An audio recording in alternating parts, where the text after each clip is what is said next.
Hey everybody, it's CGL Mystic here. Just want to make a quick little video here about Path of Exile, free game on the PlayStation Store. Absolutely love this game. I started playing it way back when it was just beta on the PC. You know, Act 3 wasn't even finished back then, and now Act 3 is done. I mean, there's so much more to do. They've added so much. I absolutely love it. You cannot put it down. So what I want to talk today about is I want to talk about some passive abilities and how to set those up in a way that makes it more user-friendly here. I want to talk about a couple little vendor things and things that you should just generally keep an eye out for, just to help little on later down the road. Some of these things are going to be a lot more common as you progress through the game. I'm going to get into finding chromatic orb items to sell to vendors, and items later in the game are going to have a bit more sockets on them naturally when they drop, so you're going to have a much better chance of finding items to sell to vendors that have the chromatic orb outcome. So I'll go ahead and get into that. Alright, I've got a couple of items here. One is a steel head with 6 sockets, and when you find one of these, it's going to drop super fancy like this, with an orange border around it telling you that the item has 6 sockets on it.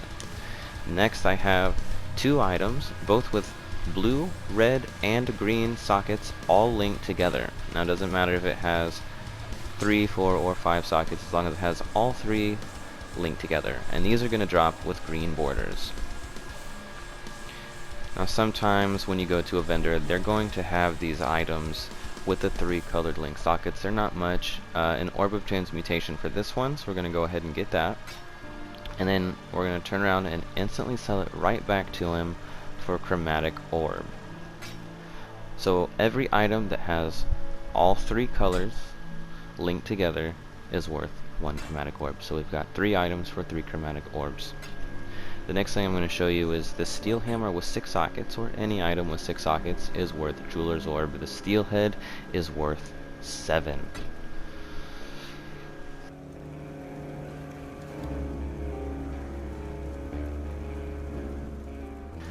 Alright, the next thing I want to talk to you about is another vendor recipe. This one is about flasks. If you give a vendor 3 of the same type of flask, like these Sacred Mana flasks I have here, they will give you an upgraded version of that flask. So 3 Sacred Mana flasks will become 1 Hollowed Mana flask. Now each flask I have here is magical. So when I sell the vendor 3 Sacred Mana flasks that are all magical, the upgraded version, the Hollowed Mana flask, will also be magical. I'm going to go ahead and do that, and it'll give me my 3rd Hollowed Mana flask. I'm going to go ahead and sell these, and then I will get a magical Sanctified Mana flask. I'll do the same with my 3 Hollowed Life flasks here, and get a magic Sanctified Life flask. Alright, the next thing I want to talk about is quality. I'm going to do that with flasks. So as you see here, these top 3 items here are all flasks, and they added up to 40% quality. So I've got 11, 12, and then a 17%, and that all adds up to 40. You can go over 40, but I try not to waste like that. And what's going to happen is when you give a vendor the same type of item, like all flasks for 40% quality, they will give you an item to improve the quality. So with flasks, you'll get a Glassblower's Bauble, armor and armor scrap, and then a Blacksmith's Whetstone. If you can collect 40% quality's worth of weapons, you can have 2, 3, 4. As long as it hits 40% or more, they will give you that upgrade item. Now here you can see I have a lot more armor scraps than whetstones, and a lot more whetstones than Glassblower's Baubles. The flasks are going to be a little more hard to find, so definitely keep an eye out for them. Also with flasks, it doesn't matter if it's regular flasks or if they're the special flasks like the bismuth, sulfur, any of the special activation flasks. Because they're all still flasks, these ones added up to 41%, but they still combine to 40, so I will get the glass blowers bauble for these. And again, you could do this with weapons, armor, flasks. So what you're going to do is collect a bunch of those armor scraps, whether you find them or get those quality items and sell them to a vendor. For this, you'll only need 4 per piece of item, and I'm going to talk to you about how to upgrade your gear cheaply and semi-effectively if you're trying to run the game quickly. If you're trying to grind great gear, this is more of a random roll. So you're going to hunt down those essences like you just saw, and then what you're going to do is go to a vendor and find a piece of gear with the proper sockets on it that doesn't have any kind of properties on it. You just want a normal item. So for me, it's going to be these soldier's gloves here. I haven't changed my soldier's gloves since I was a really low level, but it has the 2 red and the blue socket I need. So just double check your gems, make sure they don't have to be linked in a certain way. Mine don't. So I'm going to go ahead and get these soldier's gloves and show you what to do with them from there. Alright, so once you have your normal item, what you're going to want to do is collect 4 armor scraps. Now the reason we're doing armor scraps on a normal item is because it will increase the quality of a normal item by 5% each time. And again, quality caps at 20%, so we only need 4 of them. If you were to do this on magic, it goes up by 2%, and on a rare item, it goes up by 1%, meaning you would need 10 or 20. So then what you're going to want to do is use that essence you collected or another item to get this to rare, and then you have gotten yourself a cheap rare item that only costs you 4 armor scraps to get to max. So all it's left to do is change your sockets over and equip your new item.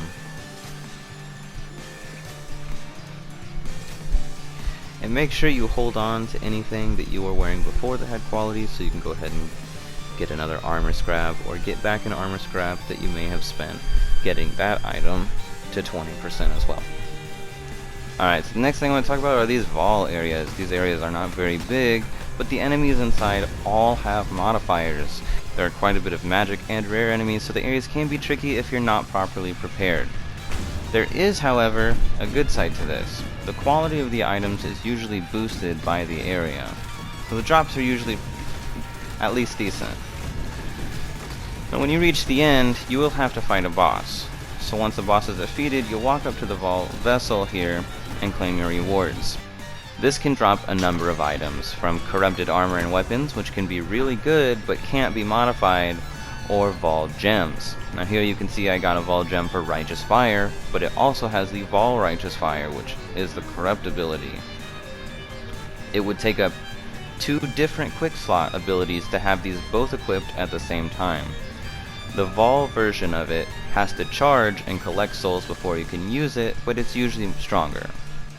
Alright, so the last thing I want to talk about is how to set up your gems in your quick slots to make it feel more user friendly. So here you can see in my quick bars I have none of my auras. So to summon my flame golem, I have to go in, change an ability out, summon my golem, and then change it back out for what it was before. And I just think that's really time consuming, it's not very user friendly. Who wants to spend all their time doing that? So here I actually have my flame golem gem on my weapon, which is not something that you really want, because when you switch weapons, you're going to lose access to that gem, it's going to deactivate your ability, you're going to lose access, it's going to despawn my golem. So in these quick bars, you can see I have all of my auras there. And the way I have this set up is so that it gives me faster access to my auras without losing them. Because they're not on my weapon or my shield, I have Herald of Purity and Anger on my boot, or on my gloves, and then on my boots I have Flammability with the Blasphemy support to turn that into an aura, so I don't have to spend all my time casting it, and it's just ready for me. So What I mean by this is, since it's on my armor, when I switch weapons, I'm not losing access to the gems, and I can modify my quick slots in a way that gives me faster access to it, and it's just right there every time, ready for me to activate or deactivate without losing access to it. So go ahead and activate these, and when I switch to my staff, you can see that my aura is still active. So I'm going to go ahead and switch back, and you can see they're still active. They're all right there, ready to be deactivated if I choose to. I don't have to go in, change anything, switch from one aura to another to activate them, or spend a lot of time doing it. Now, I do still have my flame golem on my weapon, meaning I would have to resummon it each time I want to use it. But the good thing about the golem is they're pretty resilient. They don't really die a lot unless you get into a really tough situation or a boss fight, and they persist with you through your death. So if you were to die and your golem lives, you don't lose your golem, so you don't really have to switch out pretty much ever. I mean, they pretty much live through just about anything, and if you get a flask that heals minions, they're gonna go ahead and they're gonna get a lot of that too. So it's not really too time consuming to do it once, but having to switch through all of your auras to activate or deactivate them would just be too much of a pain or a hassle to really deal with. So that pretty much sums up everything I wanted to get to. I hope everyone has a great day, and if you found this helpful or you liked the video, please like and subscribe. See you next time.